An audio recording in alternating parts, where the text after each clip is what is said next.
శిక్షిస్తాడు? మనం పిల్లల్ని ఎందుకు శిక్షిస్తాం?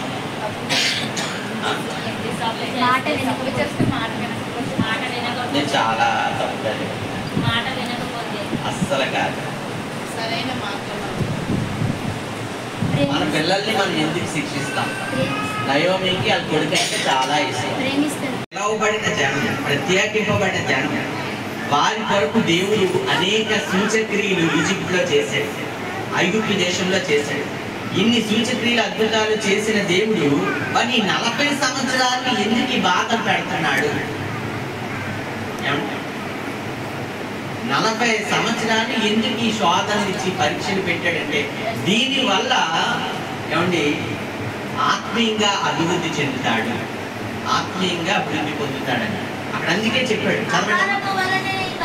అమ్మా మళ్ళీ 2వ వచనం. ఇప్పుడు పేషెంట్ అన్న అమ్మాయి కోసం చెప్పడం లేదు, మనందరినీ నన్ను కూడా బేస్ చేసుకొని చెప్తానండి, నన్ను కలుపుకొని అందుకే చెప్తాను. ఎందుకంటే వాక్యం చెప్పు 2 అంచెలు కలిపి అంటాను.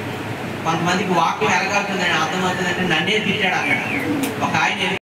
కరములు విప్పుచు కరములు తట్టుచు గంభీర తాళంతో స్తుతించరా, వేవేల దూతలలో నేనొక దూతనై నా యేసు నామముని కీర్తించరా, యేసయ్య దీవెనలే పొందనా.